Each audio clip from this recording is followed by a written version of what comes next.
O corredor do hospital estava em silêncio absoluto. Eram 6h42 da manhã, quando os latidos começaram. Não eram latidos comuns. Eram sons que rasgavam o ar como lâminas, urgentes, desesperados, quase humanos em sua angústia. Um pastor alemão de serviço, 70 quilos de músculo treinado, estava plantado diante da porta do quarto 214. Suas patas não se moviam. Seus olhos âmbar estavam fixos na madeira branca, como se pudessem atravessá-la. 12 minutos. Por 12 minutos completos, aquele animal que nunca havia falhado em 5 anos de carreira impecável latiu sem parar. Enfermeiras trocaram olhares nervosos. Médicos pararam no meio de suas rondas. Pacientes acordaram assustados em quartos vizinhos. E do outro lado daquela porta, um menino de 8 anos, que não podia ver o sol há 2 meses, dormia em silêncio. Ou pelo menos era o que todos pensavam. Quando a enfermeira Dona Carmen finalmente entrou naquele quarto para verificar os monitores, suas mãos começaram a tremer. O que ela descobriu naqueles poucos segundos mudaria para sempre a vida de todos que estavam naquele corredor. Porque o cachorro não estava latindo à toa. Ele estava tentando salvar uma vida. 3 semanas antes daquela manhã fatídica, o Hospital Infantil São Lucas, em uma cidade no interior do Rio Grande do Sul, recebeu um paciente que marcaria a memória de toda a equipe. O nome dele era Pedro, mas a equipe médica rapidamente começou a chamá-lo de outro jeito. O menino dos olhos estrelados. Não porque seus olhos brilhassem, pelo contrário. Desde o acidente há 2 meses, Pedro não via absolutamente nada, apenas escuridão. O apelido veio de algo que ele carregava no bolso do pijama, um caderninho surrado, cheio de desenhos de constelações que ele havia feito antes de perder a visão. Órion, Cruzeiro do Sul, Escorpião. Cada página, um pedaço do céu que ele sonhava em estudar quando crescesse. Pedro queria ser astrônomo. Queria passar as noites olhando para cima, mapeando estrelas, descobrindo galáxias distantes. Agora, ele não conseguia nem ver o rosto da própria mãe. Mas se você pensasse que aquele menino era frágil, estaria completamente enganado. Pedro tinha uma curiosidade que beirava a obsessão. Fazia perguntas sobre tudo, absolutamente tudo. De onde vinha o cheiro do álcool que as enfermeiras usavam?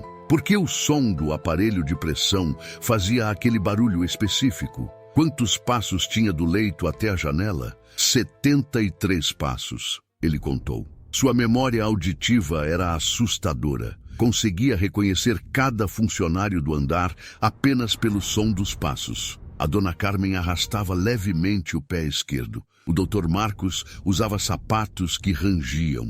A faxineira Dona Zélia cantarolava baixinho músicas de Roberto Carlos enquanto passava o pano. Pedro criava mapas mentais do mundo ao seu redor, usando apenas os ouvidos. E tinha uma teimosia. Ah, aquela teimosia. Quando decidia algo, não havia força no universo capaz de fazê-lo mudar de ideia. Isso frustrava os adultos, mas também os impressionava profundamente. Porque por trás daquela teimosia havia uma guerra silenciosa. Uma batalha travada todas as noites, quando as luzes do corredor se apagavam e o silêncio tomava conta do quarto. Pedro lutava entre aceitar sua nova realidade e a esperança teimosa de que algum milagre, algum tratamento, alguma cirurgia pudesse devolver o que ele havia perdido. Às vezes, ele chorava sozinho no escuro. Não que fizesse diferença. Para ele, agora era sempre escuro. O pastor alemão se chamava Thor.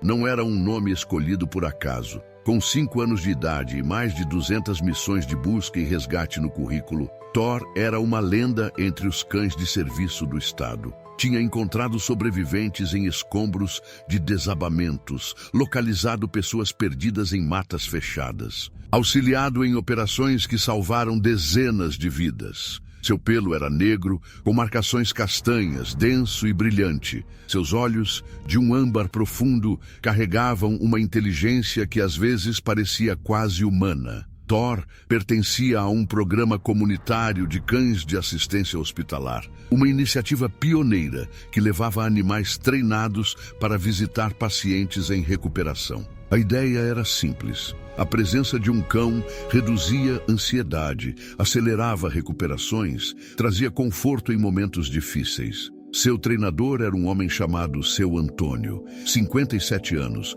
cabelos grisalhos, mãos calejadas de décadas trabalhando com animais. Seu Antônio havia treinado cães para a polícia, para bombeiros, para missões humanitárias. Conhecia cada nuance do comportamento canino, como conhecia as linhas da própria palma. E foi exatamente por isso que ele ficou tão perturbado nas primeiras semanas. Thor nunca havia se comportado assim antes. Desde o primeiro dia em que entrou naquela ala pediátrica, o pastor alemão demonstrou uma fixação inexplicável pelo quarto 214. Não importava quantas crianças Thor visitasse durante suas rondas. Não importava quantos rostinhos sorrissem ao acariciar seu pelo macio. Ele sempre voltava para aquela porta, sempre parava, sempre farejava, sempre olhava para dentro com uma intensidade que arrepiava. No terceiro dia, Seu Antônio tentou levá-lo para outra ala do hospital. Thor recusou. Simplesmente plantou as patas no chão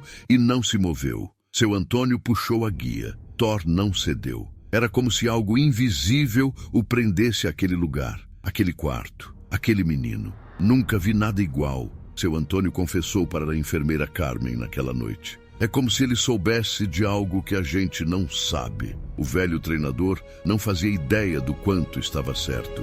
Dona Carmen tinha 52 anos e 15 deles dedicados àquele hospital. Conhecia cada canto daqueles corredores, cada rangido de porta, cada suspiro de paciente que significava dor ou alívio. Seu rosto carregava as marcas de noites mal dormidas e preocupações que não eram suas, mas que ela abraçava mesmo assim.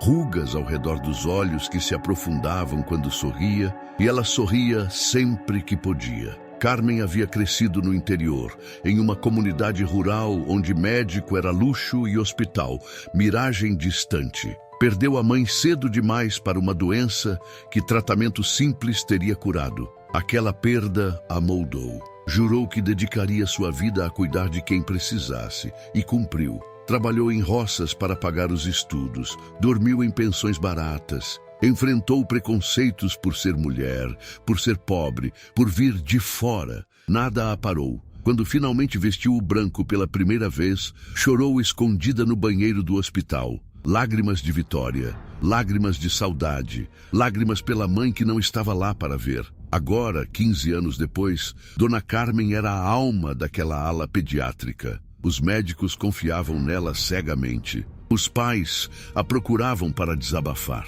As crianças a chamavam de Tia Carmen e pediam para ela contar histórias antes de dormir. Pedro era diferente. Desde que chegou, o menino a intrigava. Não era apenas a cegueira, era algo mais. Uma luz que ainda brilhava dentro dele, mesmo quando tudo ao redor era escuridão. Carmen começou a passar mais tempo no quarto 214. No início, eram apenas verificações de rotina estendidas. Depois, conversas curtas. Então, sessões inteiras onde ela descrevia o mundo que Pedro não podia ver.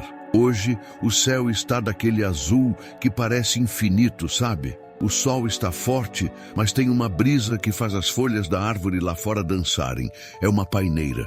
Está cheia de flores rosas. Pedro ouvia em silêncio absoluto. Depois, sorria. Obrigado. Tia Carmen, agora eu consigo ver. Aquelas palavras quebravam o coração dela toda vez.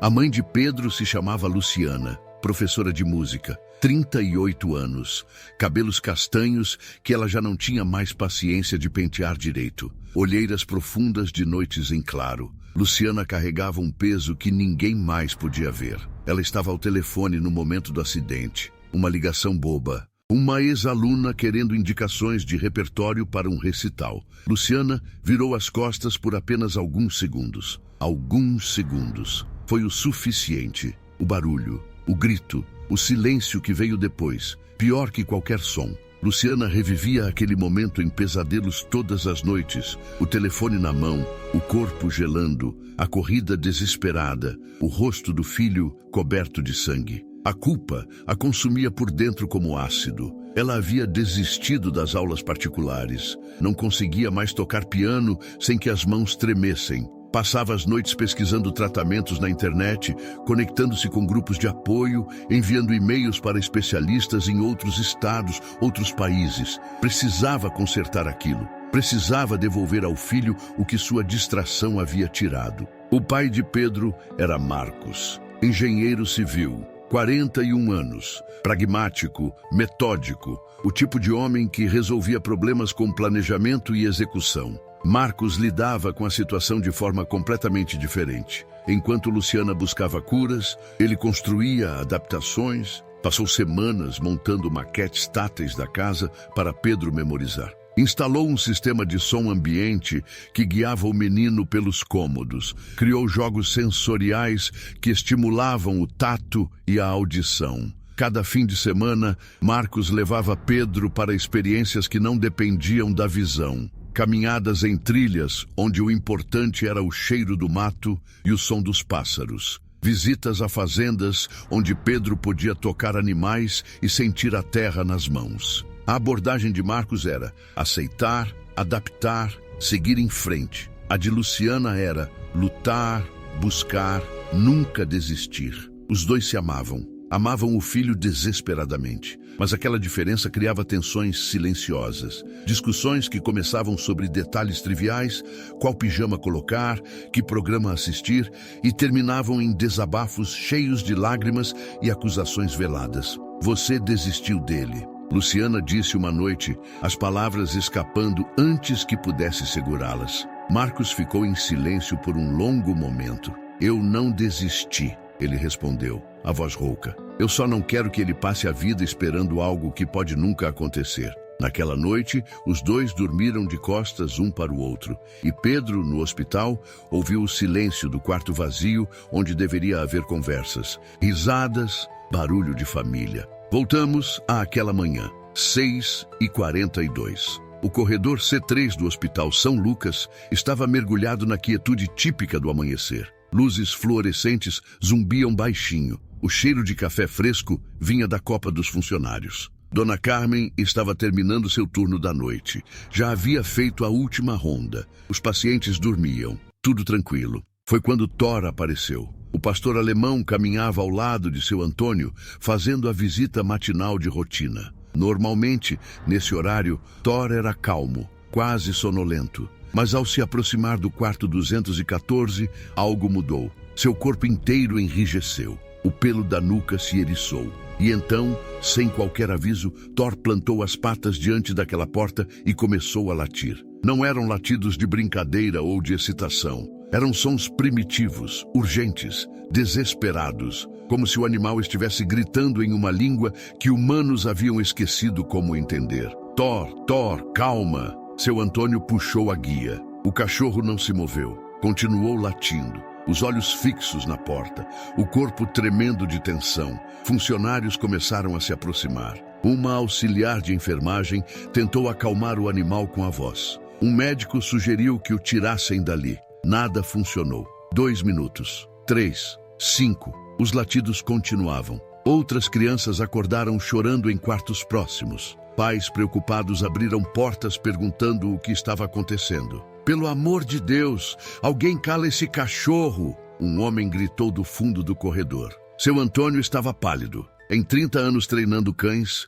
nunca havia visto Thor agir assim. Nunca. 7 minutos. 8. Dona Carmen se aproximou. Ela observou o animal com cuidado. Observou sua postura, seus olhos, a direção do focinho. Thor não estava agressivo. Não rosnava, não mostrava os dentes, ele estava suplicando. Cada latido era uma súplica. 10 minutos. Deixa eu entrar no quarto, Carmen disse. Não sei se é seguro, o médico de plantão hesitou. Esse cachorro está tentando nos dizer alguma coisa.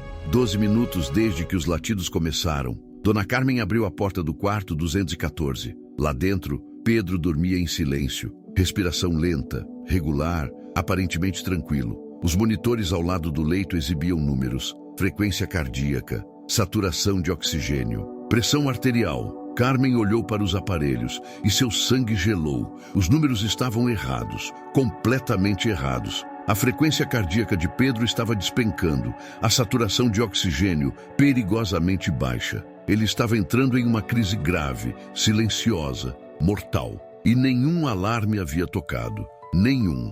Uma falha técnica, um defeito que ninguém havia detectado. O sistema de alerta estava mudo. Se não fosse pelos latidos de Thor, Pedro teria morrido dormindo, naquele quarto escuro, sozinho, sem que ninguém soubesse. As horas seguintes foram um turbilhão. Equipes médicas correram, procedimentos de emergência foram executados. Pedro foi estabilizado, mas por pouco, por muito pouco. Quando a poeira baixou, uma pergunta pairava no ar como fumaça. Como o cachorro sabia? Os monitores falharam. Os alarmes não tocaram. O menino não gritou, não se mexeu, não deu qualquer sinal perceptível. E mesmo assim, Thor latiu. Por 12 minutos, exatamente o tempo necessário para que alguém finalmente entrasse naquele quarto. A resposta veio 3 dias depois. Doutora Helena, a neurologista responsável pelo caso de Pedro, convocou uma reunião com a família, a equipe médica e, surpreendentemente,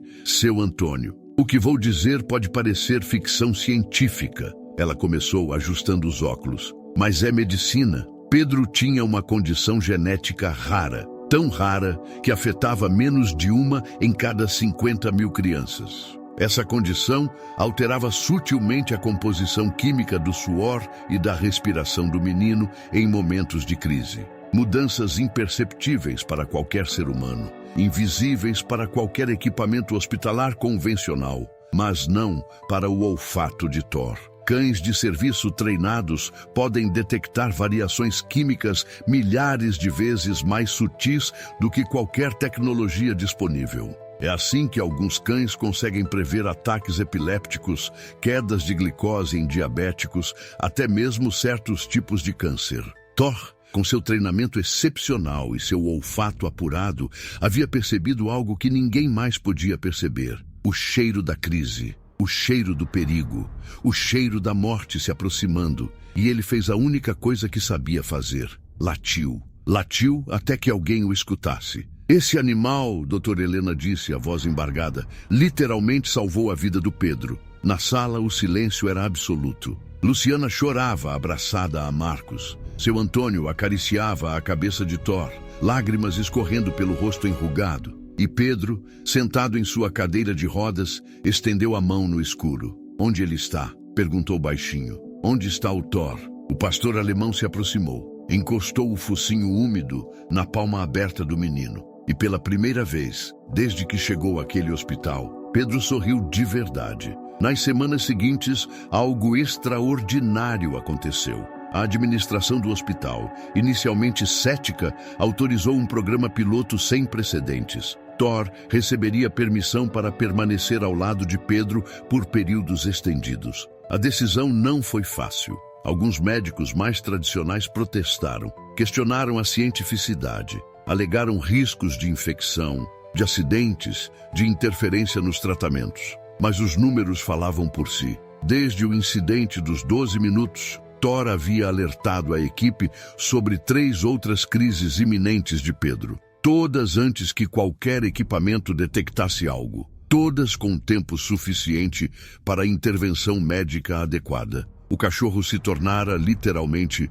o monitor mais preciso do hospital. E a conexão entre ele e Pedro se aprofundava a cada dia. Thor passava horas deitado ao lado do leito. Pedro conversava com ele, contava histórias, fazia perguntas que não esperava resposta. Você consegue ver as estrelas, Thor? Será que são bonitas como eu lembro? O cachorro respondia com suspiros profundos, com movimentos de cauda, com lambidas gentis nas mãos do menino. Uma linguagem sem palavras, mais eloquente que qualquer discurso. A equipe de reabilitação percebeu uma mudança dramática no comportamento de Pedro. Antes, ele resistia às sessões de terapia ocupacional. Recusava-se a aprender técnicas de mobilidade. Não queria aceitar a bengala. Agora participava ativamente. Queria aprender, queria melhorar, queria se tornar capaz de passear com Thor lá fora, na praça em frente ao hospital, onde os outros pacientes iam tomar sol.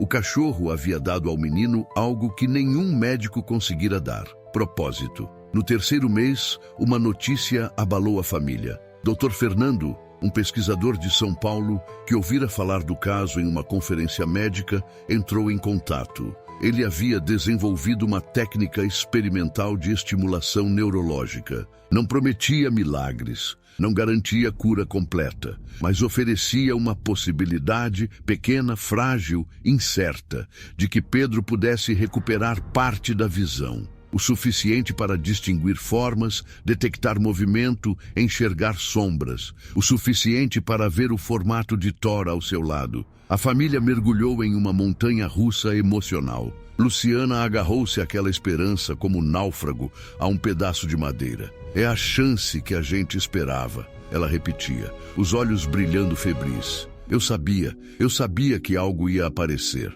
Marcos era mais cauteloso. Experimental significa riscos, Lu. Significa que pode não funcionar. Significa que pode piorar. Você prefere não tentar? Prefere que ele fique assim para sempre? As discussões voltaram, mais intensas, mais dolorosas. E então veio a notícia sobre os custos. O tratamento exigia uma série de etapas preparatórias, exames específicos, viagens a São Paulo, semanas de acompanhamento. O valor total ultrapassava em muito qualquer coisa que a família pudesse pagar. Luciana chorou a noite inteira. Marcos ficou em silêncio, calculando números impossíveis. E Pedro, em seu quarto no hospital, ouviu os sussurros preocupados dos pais e fingiu dormir. A história vazou. Ninguém sabe exatamente como. Talvez uma enfermeira que comentou com uma amiga, um médico que mencionou o caso para um jornalista.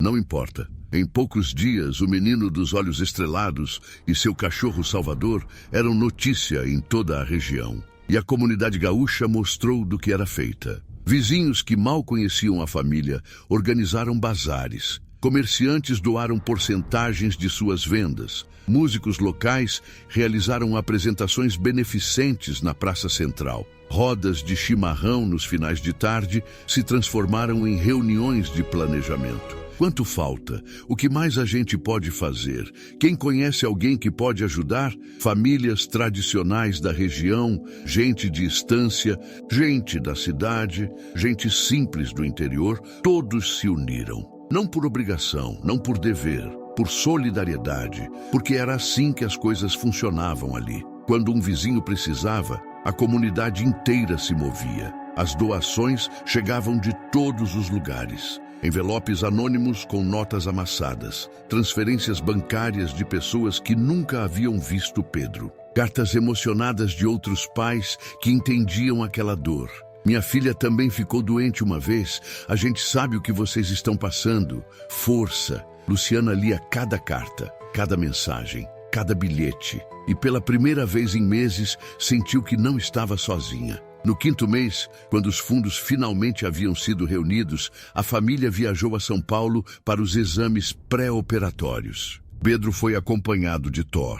A autorização especial levou semanas de burocracia, mas finalmente veio. O cachorro poderia entrar no Hospital Paulistano como animal de assistência registrado. Os primeiros exames correram bem. O segundo dia também. No terceiro dia, Dr. Fernando chamou a família para uma conversa. Seu rosto estava grave. Encontramos algo nos exames, ele disse, as palavras pesando como chumbo. Uma complicação neurológica que não apareceu nos laudos anteriores. Luciana sentiu o chão desaparecer sob seus pés. A condição adicional tornava o procedimento significativamente mais arriscado. As chances de sucesso, que já eram modestas, caíram drasticamente. E pior, havia possibilidade real de que a cirurgia agravasse o quadro existente. Pedro poderia não apenas continuar cego, poderia perder outras funções neurológicas. Vocês precisam decidir,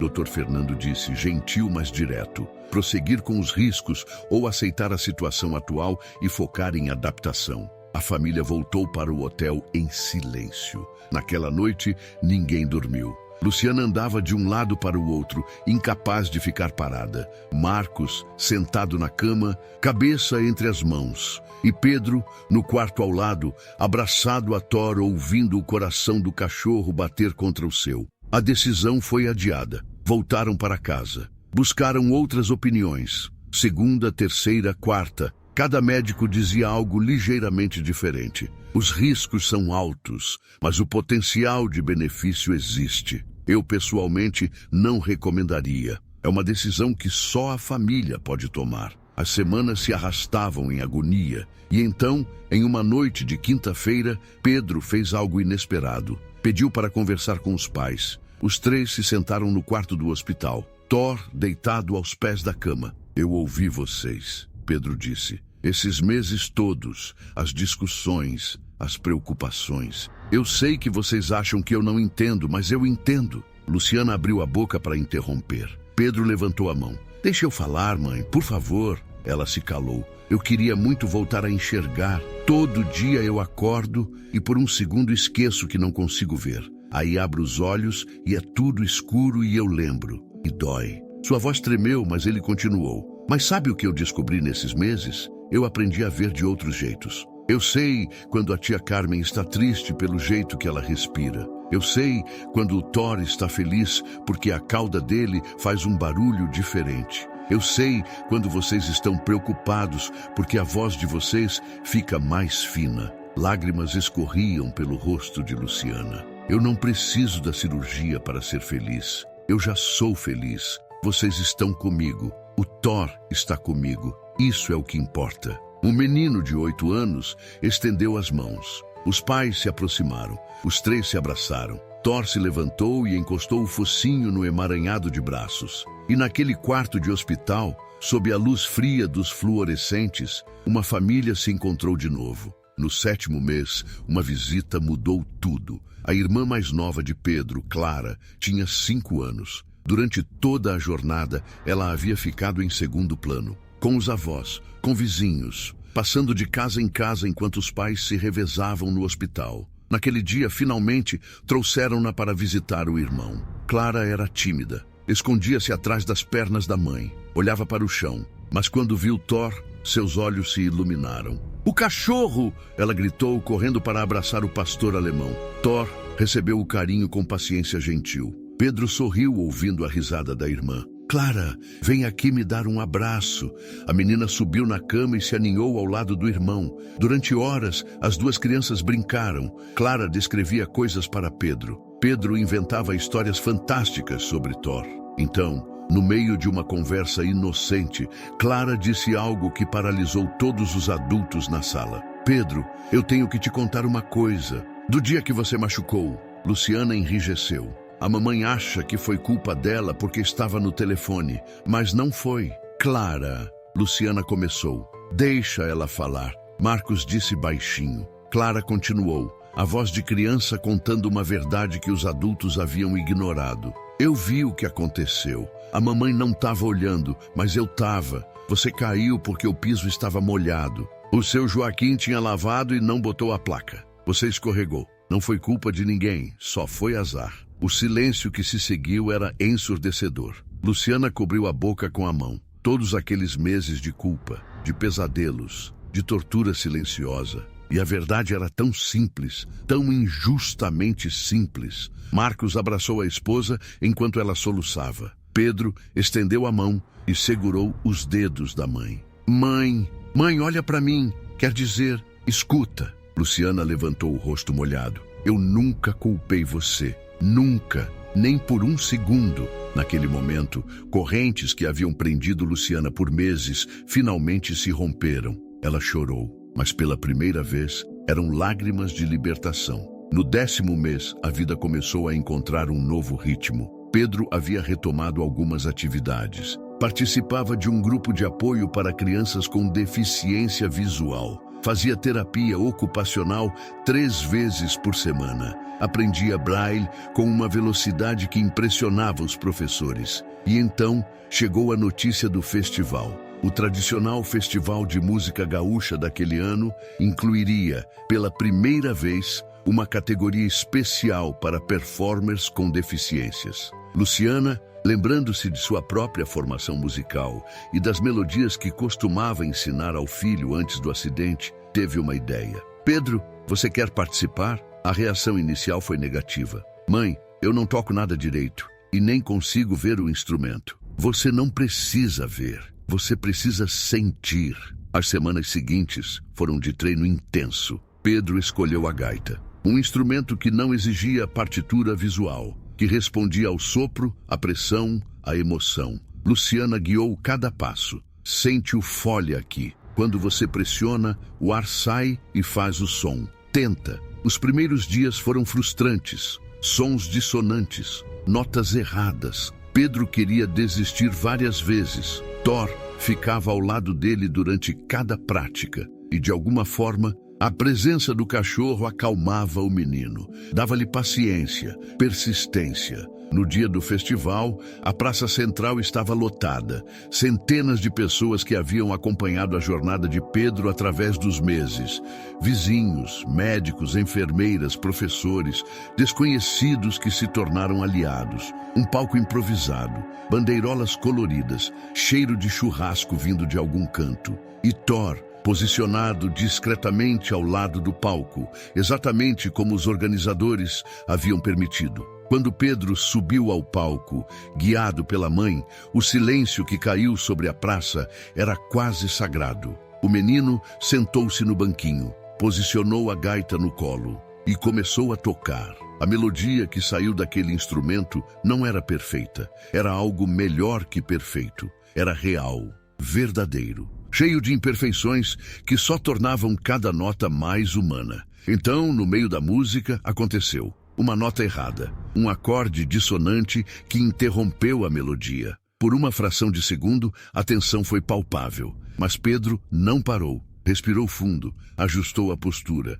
e continuou. Exatamente como seu mentor cego havia ensinado. Erros não são o fim, são apenas curvas no caminho. A música continuou, mais forte, mais segura. E quando a última nota se dissipou no ar da tarde, o silêncio durou 3 batimentos de coração. Então veio o aplauso. Um rugido que começou em um canto e se espalhou como onda. Pessoas de pé, lágrimas em rostos endurecidos, gritos de bravo e lindo. E esse é nosso guri. Pedro não podia ver a ovação, mas ele podia sentir o som, o calor, o amor. E em algum lugar ao lado do palco, Thor observava seu menino com aqueles olhos âmbar que pareciam compreender tudo. No 11º mês, uma nova esperança surgiu do cenário menos esperado. Um consórcio de pesquisadores brasileiros e europeus havia desenvolvido um protocolo completamente diferente dos anteriores.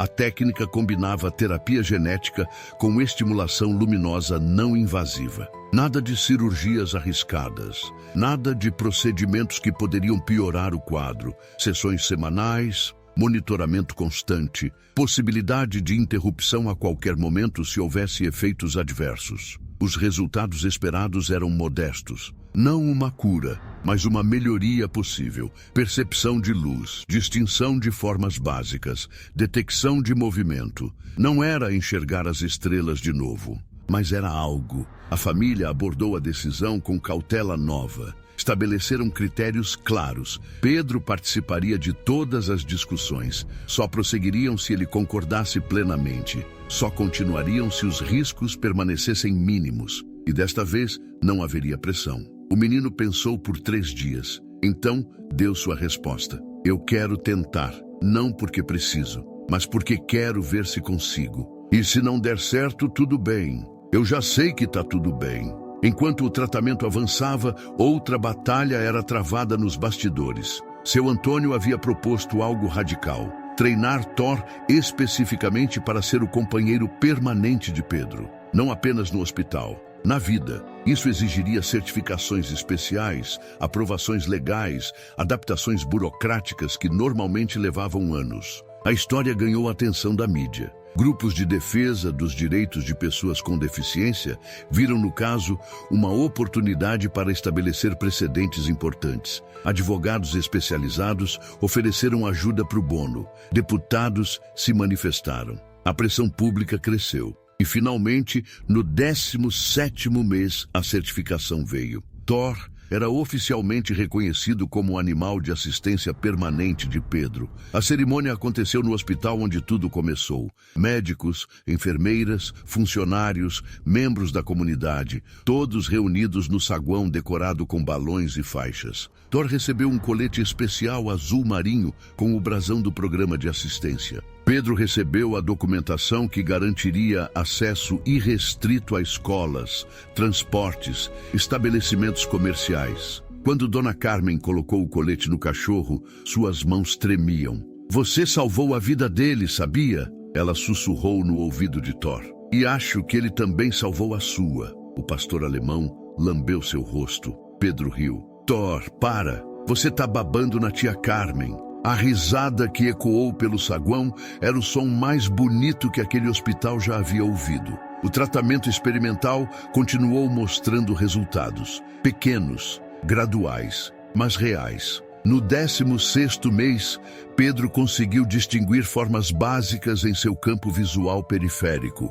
Sombras, movimentos, não era a visão plena de antes, mas era ferramenta, era progresso, era esperança materializada. E o mais impressionante, Pedro aprendeu a integrar essas percepções limitadas com suas habilidades auditivas e táteis já desenvolvidas. Criou um sistema sensorial único. Os terapeutas ficavam maravilhados. Ele não apenas se adaptou, uma especialista comentou, ele evoluiu. Em uma conversa noturna, meses depois, Pedro disse algo que sua mãe nunca esqueceria. "Mãe, sabe o que eu descobri? A cegueira me forçou a aprender coisas que eu nunca teria aprendido de outro jeito." Luciana ouvia em silêncio. "Antes, eu olhava para as pessoas, mas não via de verdade. Agora eu escuto. Escuto a respiração, o tom de voz, as pausas. Eu sei quando alguém está triste mesmo quando diz que está bem. Eu sinto coisas que antes passavam batido." Ele fez uma pausa. "Se pudesse escolher, é claro que eu queria enxergar, mas não troco o que aprendi por nada." Aquelas palavras transformaram algo dentro de Luciana. A narrativa mudou. Não era mais tragédia, era jornada. Os meses finais estabeleceram um ritmo novo. Pedro retornou à escola regular com acomodações apropriadas. Thor ao seu lado, sempre. Os colegas, inicialmente curiosos e cautelosos, rapidamente aceitaram tanto o menino quanto o cachorro, como parte natural da comunidade. "Ei, Pedro, posso fazer carinho no Thor?" "Pode, mas primeiro pergunta para ele." "Como assim?" pergunta. "Estende a mão e espera. Se ele cheirar e ficar quieto, pode. Se ele virar a cabeça, não." As crianças aprendiam, adaptavam-se, cresciam junto com Pedro. Em casa, Clara desenvolveu seu próprio relacionamento com Thor. Ajudava nos cuidados diários, escovava o pelo, enchia a tigela de água.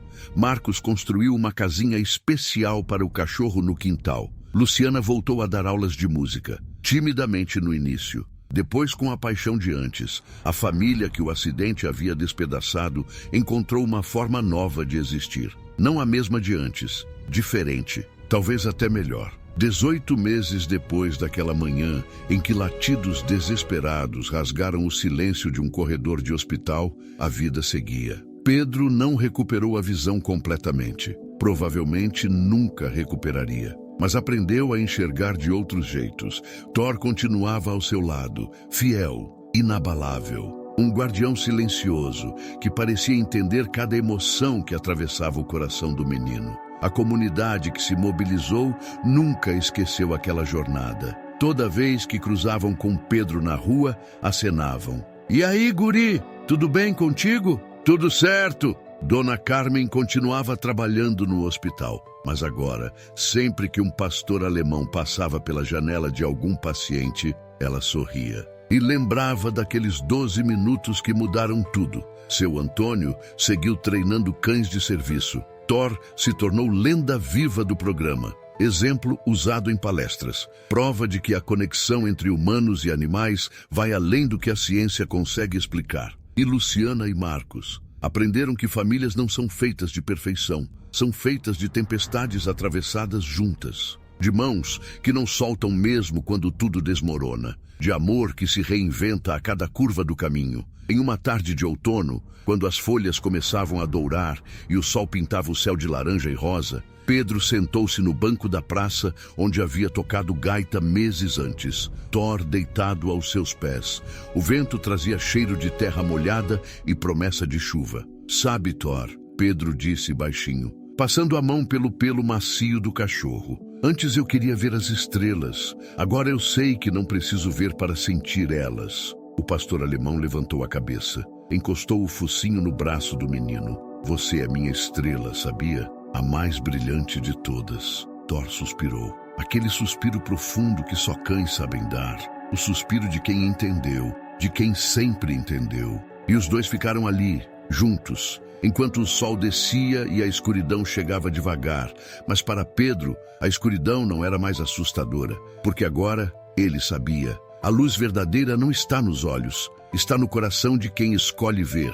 Se essa história tocou seu coração, se você sentiu aquele nó na garganta que a gente sente quando algo verdadeiro atravessa a tela e chega direto na alma, então faz uma coisa por mim. Deixa seu like aqui embaixo. Não custa nada, mas significa muito. Se inscreve no canal, ativa o sininho, faz parte dessa família de pessoas que acreditam no poder das histórias que transformam.